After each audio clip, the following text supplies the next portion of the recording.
Hi guys, James at RampantLionReviews again for you today with another beer review. For this one we are going to go down to Nishi in Fukuoka Prefecture and we're having a look at another brewery who I've never tried anything from. So for this one we're going to try one of the Suginoya Beers, and these guys are part of the Hamachi Shuzo company, and we're having a look at their Stout today, which comes in at 6%. Really nicely presented actually, kind of traditional Japanese style of artwork on this one. So it comes in at 6%, and the reviews I read of this were pretty positive actually. A lot of people seemed to quite enjoy this beer, and of course it came highly recommended once again by Koji at Liquor Shop Asahiya here in Osaka. A really nice beer shop there, and all the beers that he's given me to try so far have been pretty damn good actually. So make sure you check out the link to his Facebook page in the description below. He's got a good selection of Japanese beers and American things and a lot of other stuff, so make sure you check it out. But anyway, as is usual with my beer reviews then, I'll tell you a little bit about the brewery. If you do want to get straight to the tasting, just fast forward. All the usual links are in the description below. That's the brewery website, the link to my other reviews that hopefully I can do from Suginoya in the fairly near future. There's all the usual social media. If you want to see more beer reviews, do subscribe to the channel. If you want to see my other Japanese beer reviews, go into the channel homepage and search Japan. They'll all pop up, and of course you can check out Casey and Eric's channel, Sotogami Akihabira, two nice American guys from Tokyo who focus mainly on Japanese beers. They have a few other things in there as well, and you will see a collaboration review coming up with them very shortly. But anyway, tell you a little bit about Suginoya Beer and Hamachi Shuzo. So like I mentioned to you, Suginoya Beer are part of the Hamachi Shuzo company, which is based in the Nishi district of Fukuoka in southern Japan. Apparently it's a little bit off the beaten track, but it's somewhere that you really should go and visit because the sake is supposed to be really top-notch stuff. But Hamachi Shuzo are a sake brewery, like I said, and they were founded back in 1870, so quite an old brewery actually, and apparently they had some problems during the wars and things like that of actually getting their production back, but they've managed to survive, and like I say, a very highly rated sake company. But they began brewing beer in 1997 after the laws were changed. As I've told you before, there used to be a limit on how many litres of beer you could brew per year, and it was 2 million litres I believe, and after this law was repealed in 1995 or 1996, so many craft beer breweries popped up, but many of them actually went out of business, and it's only really the more popular ones who have actually managed to stay in business, and the ones of course that are producing some really good stuff. But these guys also have a restaurant on site that makes homemade pizzas, breads and things like this, and that's proved to be very popular. It's quite a popular kind of visit thing for Western tourists coming across, and apparently the food is very nice too. But the brewery also hosts various beer festivals, and it produces a lot of one-off brewed beers for these. The latest one that I saw on the brewery blog was a white beer, or wheat beer I guess you would say, and it was proven to be very popular. As I say, you can check out the brewery blog on the website, and if you use Google Chrome obviously you can see it in English. The website is primarily in Japanese, but if you get the chance, try some of the Hamachi Shuzo sakes and some of the Suginoya beers. If you go on the website you'll see they've got a cool little symbol. It's kind of like a guy in a robe, and it's just it's a nice little golden thing, very sort of classical Japanese. So like I say, check out the brewery website in the description below. They've got a few different beers there. They had a pale ale, they had a stout here. The pale ale was supposed to be very nice. The recipe for that apparently came from a brewery in Canada, and I think they also had a red beer as well, and I think maybe a Weizen too. They've got a few different things going on at this brewery, so make sure you check out the website and see all the different beers that you can get from these guys. But without further ado then, let's get stuck into this beer and see how we get on. I'll just bring up the camera and let you have a little look at the artwork before we open it up. So here we go. As you can see, like I said, nice kind of classical Japanese artwork on this one. I really like that actually. I might see if I can steam the label off this bottle. But this stout comes in at 6%, and this is actually one of the commonly used bottle caps for Japanese craft beer. I've seen this on quite a few different bottles actually. There you can see a nice little, almost like an opera mask I guess you could say. But this guy apparently is best before April 2017, so it's well in date, and I'm sure we'll enjoy this one. They do have on the back there a sort of tasting guide as to where this one comes up, but my Japanese, my kanji, isn't good enough to actually tell you exactly what it's saying on the back there. But we'll get this guy out and we'll get on with the tasting then. So, as you can see, a nice smoky opening on this one, and we'll get it out and into the glass. It's been really cool to try some of these different Japanese beers for you while I've been over here. Some of these little breweries throw up some real surprises, and Koji told me that these guys have only just started to distribute their beers further throughout Japan, so it's really cool to be able to try one of these Suginoya beers for you.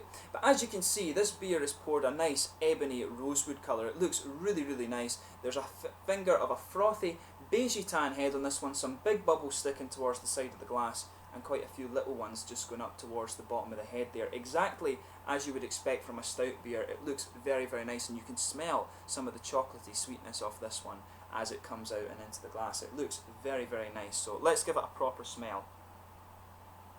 Yeah, it actually has a smell of almost kind of soy sauce or something to it, this one, which makes it quite interesting, like sort of the fermented beans and things.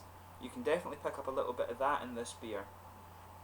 It's got a nice bready malt base too, like I was saying, kind of German rye bread almost.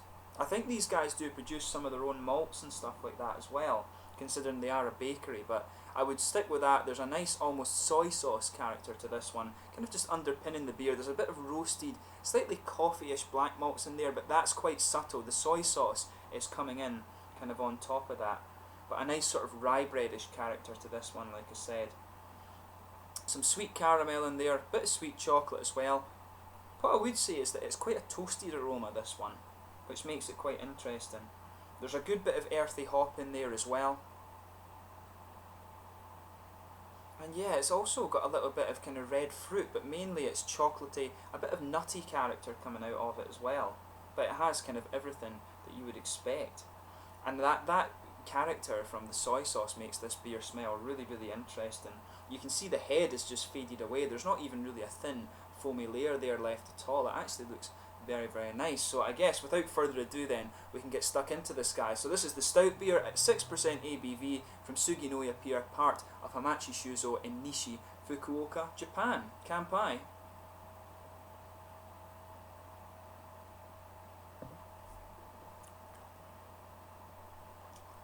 Now that's a very light beer. That's the first thing you're going to notice about this one. The aroma on this beer is really, really nice, but the flavour is quite different to what you'd expect. This beer is very, very light in terms of the flavour, but as I always say with these beers, sugar it around your palate and let your whole mouth adjust to it before you start to pick out these different flavours. So I'm going to try that now.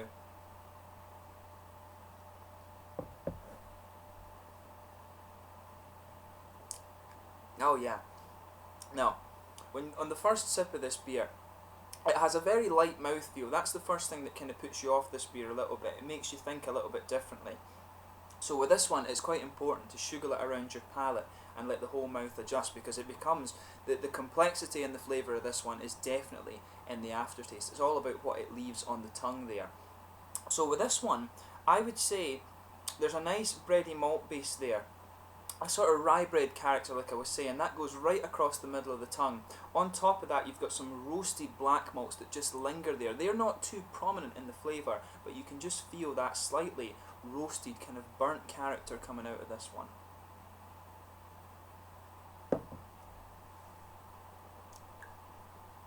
But yeah, that's really nice. You can also pick out some of the nice sweet, slightly milky chocolate coming out of this one. It is more of a milky chocolate, I'd say, than a dark chocolate, but those roasted black malts start to push up through that quite quickly. There's also some kind of sweet, caramelly flavour to it, and again, it does have an edge of toasted character to it. It's very, very nice, actually. I have to admit, I do appreciate that where this beer's going with this one. I'm not picking up any of the kind of almost soy sauce flavours that I was getting from the aroma on this one. That's quite an interesting point about this beer.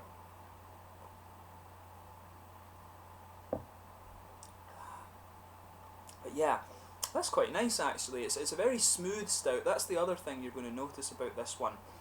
There's also a tiny little bit of a woody or almost nutty note coming out of this one. It's really interesting to try this beer actually.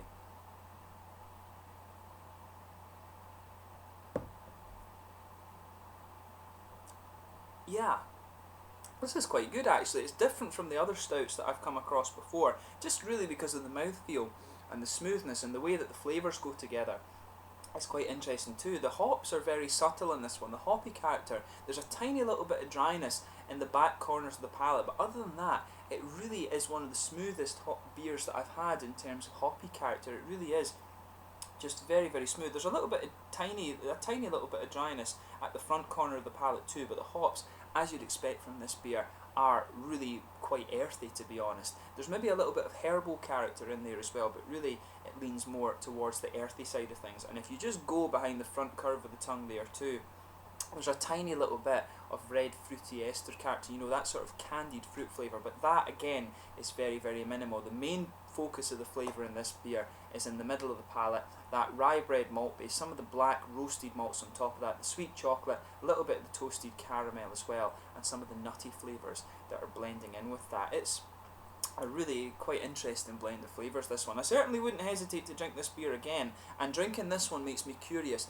to try some of the other ones as well. Koji had a couple of the other ones in the store there, so I'll maybe see if I can review another one for you. But this one, I have to say, is really quite nice. So like I was saying, the mouthfeel in this one is what kind of distinguishes a bit. It's mid-bodied, it's got a good bit of oily character to it as well. Perhaps creamy is a good way to describe this one as well. Carbonation is very, very smooth, like I was saying.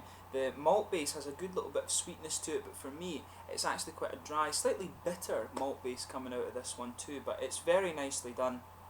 And you have the smooth hoppy character around the edge of the tongue, a little tiny bit of fruity juiciness as well, but overall it's a pretty damn nice beer, this one, I have to say. Really quite nicely done.